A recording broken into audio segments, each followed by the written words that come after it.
maghisgot ganitag kinabuhi, ma-imagine sad nato ang kamatayon. O kamoy papilion unsa may inyong pilion karong adlaw, kamatayon o kinabuhi? Wa gyud mo pili kamatayon. Maubtang nanimba ta aron mabuhi.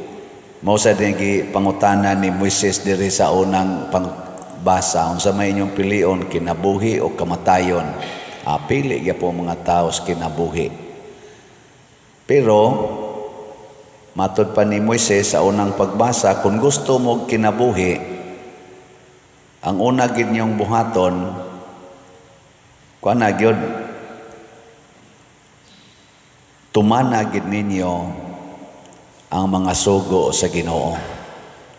Ayaw gyud mo buwag sa pagtuman siyang sugo, kay kun mosupak na gani mo sa sugo sa Ginoo, mawad-an na mo sa kinabuhi. Matud pa niya, mumubo ang inyong kinabuhi, niya kamatayon ang inyong madawat. Munang matud pa sa atong tubag sa Salmo, bulahan sila nga nagalaom sa Ginoo. Sabot, ang atong paglaom na as Ginoo, o niya magsigir gitag sunod niya. Kung papilion mo, unsa man, pagantos o kalipay? So good na.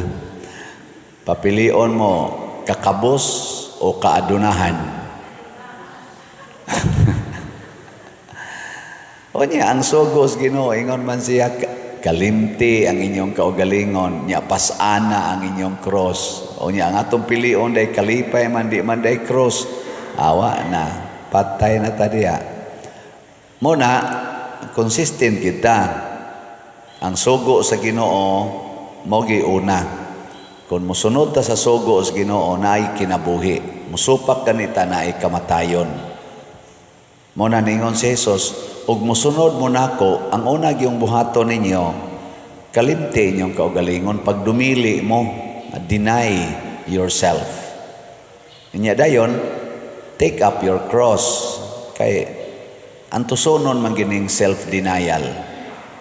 Mao bitaw gahapon, Miyerkules sa Badlis, ang atong gihimo fasting and abstinence. Gitudluan lang nato atong kaugalingon nga mo fasting. Kinsa man ninyo'y naka-fasting o abstinence gahapon? Deus, kan ano mga 60 years old pataas, paras nako, optional naman ko na, optional o kanang mga masakiton. Congratulations, practice of self-denial. Unya, dayon, take up your cross every day. Pasana ang imong cross matag adlaw. Kinsa ninyo'y mangita gyud pag-antos kada adlaw ta sa kamot. Kana mangita gyud cross ba, mangitag pag-antos. Oy, kada adlaw ang atong effort sa likway gyud sa cross, sa likway sa pag-antos, likay gyud sa pag-antos. Muna nga naata diha na sayop. Og pamati nako murag ang trend sa kalibutan karon naa diha dapita ang sipyat ba. Munang kusog kayo ron ang kamatay. Abortion lang daan. Grabe ang abortion. 73 million ang abortion kada tuig sa tibuok kalibutan. Sa recorded lang na. Purting patay yun. Nya nganong mag-abort man, hadlok man sa kasakit. Daghan na ni akong anak. Di na makaya o pakatawhon pa nimo, samot kog kalisod. Patyon. Nganong namabdos masag ka? Ay, unsa may inungdang namabdos? Nagpalami masag. Gustog lami, dili gustog antos. O niya karon kay inigpalami nimo anang sexual na pleasure. Posible man jud kang mamabdos. Pagkamabdos, patyon ang bunga sa ilang pagpalami-lami. Mag-antos ko ani kay uwaw kay nistanan, o pa ko'y trabaho. Mag-antos ko ani kay estudyante pa ko, sakpan ko sa akong parents ani, patay gyud ko, i-abort ko ni. Nganong namabdos mo kang estudyante pa man ka, wa man kay bana. Nagpalami gyapon. So sa atong paglikay sa pagantos, nahimutang kriminal sa kinabuhi. Muna ingong Kristo, if you do not deny yourself, kamatayon gyud labas. Ngano man day ko ang estudyante uyab nya di lang gyud maghimo anang premarital sex. Ngano man day kamong mga magtiayon dili na mo gustog anak ug magtinan-away na lang day mo. Di na lang day mo magtinukhangay. Moingon na dili mahimo father. Storyahin. Why dili mahimo nato? Basta ang Ginoo mo'y mugiya nato. Matod pa ni Kristo, practice purity. Si Saint Joseph o si Mama Mary, gipractice na nila. Wa gyud mamanghuri si Jesus, kay ila man gipractice ang physical, spiritual, conjugal purity. Kay sugo mas Ginoo. Ana ba? Tahod gyud Ginoo. Una, sa atong katilingban karon ni amagitaning eleksyon, atong pangitaon kadto mga kandidato nga kamaong musalikway sa ilang kaugalingong interest, kanabang ilang mga personal interest. Lipay bitaw ko naminaw sa oral argument dito sa Supreme Court about aning PhilHealth katong 60 billion nga gikuha o gibutang sa atong sa to sa National Treasury. Karon ang mando sa usa ka justice nga ibalik ang 60 billion ngadto sa PhilHealth o kung pwede himuong 200% ang budget sa PhilHealth imbis isero. Kay matod pa niya, importante kaayo nga ang panginahanglan sa mga kabos o mga masakiton ma-address gyud ang health ba, ang health. Kana nagkinahanglan gyapon nag self-denial sa atong mga leaders. Labi na gitong ni transfer atong 60 billion padung adto sa National Treasury, gikuhaan og budget ang atong kaning mga masakiton. Ang intended para sa mga masakiton o pag-maintain sa good health sa atong mga katawhan, gikuha aron ibutang sa paghimog taytayan, himog karsada, maayo man sad na siya. Pero kung kuhaon nimo ang para sa health sa imong isig katao, para imong ipahimog karsada, basig dili maayo kayo. Mas priority siguro ang health. Linya imong tupad ingna himuan ti kag karsada pero wa na kay tambal. Okay ra nimo? Ha? Himuan na kog taytayan inyong balay pero wa na kay tambal, wa na kay pagkaon, wa na kay maintenance. Naman gani kunoy daghang report karon nga ang na mild stroke madayunan gyud kamatay. Daghan kuno karon nga cases nga na mild stroke unya nadayunag kamatay. Ngano man? Tungod kay way tambal, way ikapalit og tambal. Nya kinahanglan man kay nang maintenance. Nya kay tungod sa kakabos, wa naman say libreng tambal para maintenance sa high blood kay shortage na lagi. Ang atong gobyerno wa nay supply nga tambal, di ila na lang ilaktaw-laktaw og inom. Mukalit dayon og atake, inig kalipong mapuspos dayon. Wa na impas. Ana. Lingi ako no imong tupad na sad na napakay maintenance. Napakay kapalit maintenance. Sahay mura nay kamatyan. Kanindot unta kung libre. Karon mahal na kaayo ang mga tambal, mahal kaayo ang mga pagkaon, mahal ang atong bayad sa kuryente, pero way klarong trabaho, way klaro na ang sweldo. Maunay kahimtang karon nganuman kay naatay daghang mga leader sa atong nasod nga dili liwat ni Kristo. Kana bang mga leaders nga ang ilang kaugalingon mo'y giuna. Si Kristo isip leader matod pa diri niya sa ebanghelyo. ang anak sa tao, siya ba nga ni-claim nga da Messiah, manluluwas sa kalibutan? Unsa may iyang description?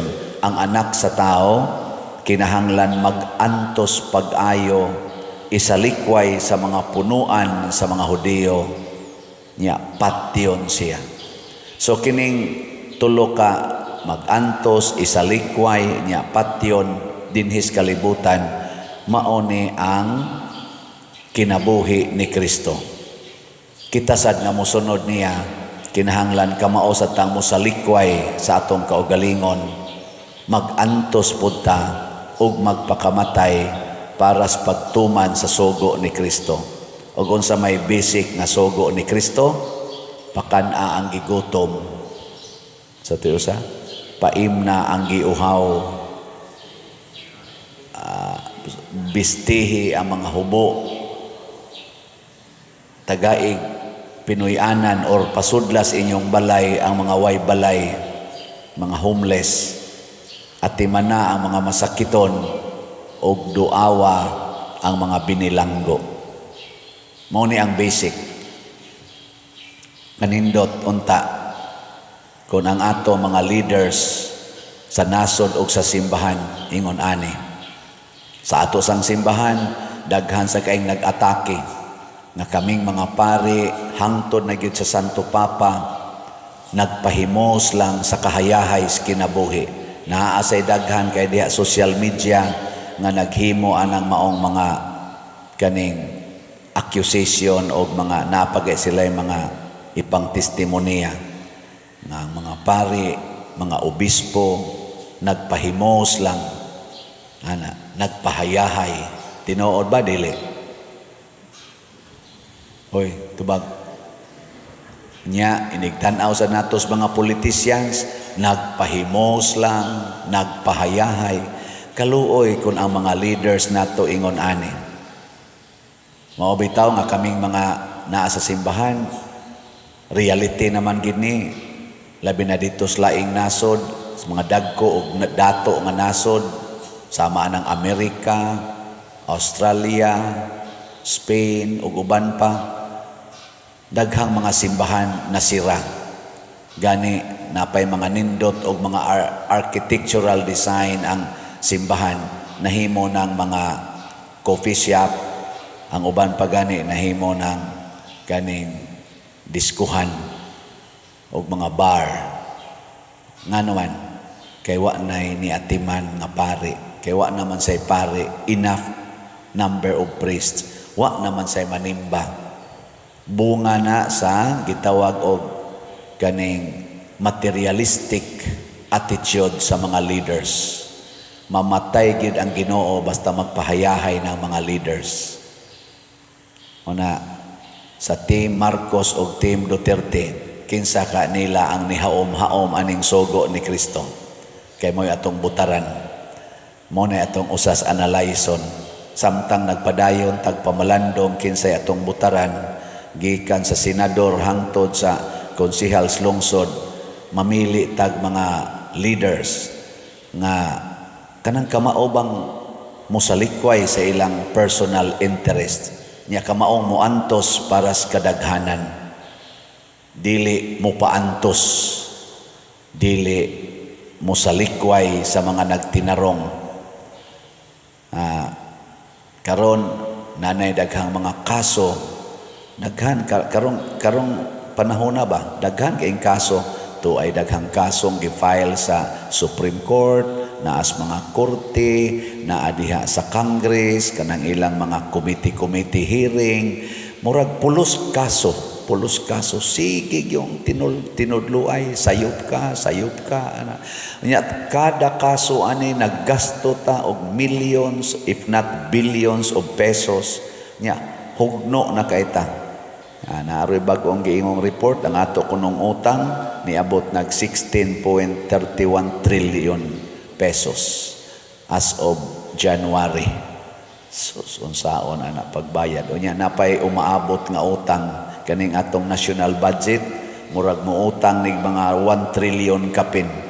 So ug pun-an pa nig 1 point bisag 1.5 1 trillion lang, sumahimo na ning 17.31 trillion karong tuiga. Stilat. Ang saon na lang ni pagbayad. Unya, naa ang tanang kahasol, kasamok. So we need leaders nga liwat ni Kristo. Kay lagi gitag-an na nadaan ni Kristo. Kung supakon ninyo ang akong mga sugo, kung magluwas mo sa inyong kaugalingon, kawad-an hinoon mo niini. Unsa may mahimo sa usa ka tawo, aduna bay makuha ang tao kung maiya ang tibok kalibutan, pasabot ang tanang kwarta naa na niya, ang tanang millions and trillions naa na niya, apan kawad-an siya sa kinabuhi. Mawa ang iyang kalipay, kalinaw o kabalaan sa kinabuhi. Last na lang lingi sa imong tupad, na mas maayo yun ning slot atong paliton. Na mas maayo yun ning slot. Nga naman, sa imong 700, makatabang nakapagbayad sa atong kumbinto. Kaya ang SBF dag nato, 500 kada slot. Sa imong 700 pesos, makatabang naka sa katumanan sa ato karong Holy Week o sa atong kaning fiesta dinhi, diin manghatag na sa tag mga bugas, muhatag na sa tag mga tabang sa mga kapilya aron padayon ang pag-improve o makahatag sa tag okasyon nga magkahiusa ta, labi na gyud sa mga pamalandong. Mugasto man ta ning ato mga recollections and masses ngadtos mga kapilya during aning Lenten season. Di 100 pesos lang nimo na makatabang na pinaagi ning atong God's healing and deliverance powers. Unya pinaagi sa imong 100 pesos nga part sa 700, makatabang na tapagtukod og bag-ong simbahan dito sa Kolonya Tuburan sa parokyang Father Arnel. Haligi lay atong barugo na ang sunod ng haligi, mabutangan ginagsagbayan beam, so mabutangan gina siya og sa may sunod ato. Hinay-hinay lang, 700 pesos lang. Naa sila dihay gilalisan karon, tag 700 million, tag 800 million, naapay tag 174 billion, nga nangawa lang, wa takay bawog hain, 500 billion, nangawa lang. Pero kita, ang inyong 700 pesos na inyong i-donate dini, 14 nindota na. Nya gusto mong challenge, 11,200 ang challenge nato. 8,000 para sa SBF DAG, challenge na siya. Nya 1,200 para sa atong GHDP, katong para sa atong Holy Week. Nya 2,000 para atong haligi para ni Mama Mary. So nakay 11,200. Hala, antusi naghatag dinhi. Og mao ni siya ang makaayo sa atong kalibutan. Hinaut unta gikan karon hantod karong Easter Sunday, ma-practice nato ang self-denial o ang pagtuman sa mga sugo sa Ginoo. Nabta ko'y gi-assign nga kuan karon katong gahapon, ingong ko, sulay kuno ninyo gikan karon hangtod sa Easter Sunday, dili gid ta mo reklamo. Anang di gid mo reklamo ba? Kamao mo na? Ayaw gyud reklamo, bisag gamay ng reklamo, sige lagdawat. Distingi ka no. Imong bana, di na ka mo reklamo sa imong bana, asawa. Nya ang bana sa di na mo reklamo sa asawa. Ang mga ginikanan, di na magpunay reklamo sa mga anak. Mga anak sa di na sad mo reklamo sa mga ginikanan. Ang pari, dili mo reklamo sa parishioners. Ang parishioner, di mo reklamo sa pari. Unsa kay may tabo sa atong Pilipinas? Unsa namang nangamatay naman tingali mo, na may tingog. Unsa ka, gubot o malinawon? Mauswagon o mo os-os, mo ot-ot, mauswagon. Na nindot kayo ang pagtuman sa pulong sa Ginoo. Kinabuhi gyud, pero ang pagsupak kamatayon ang atong madawat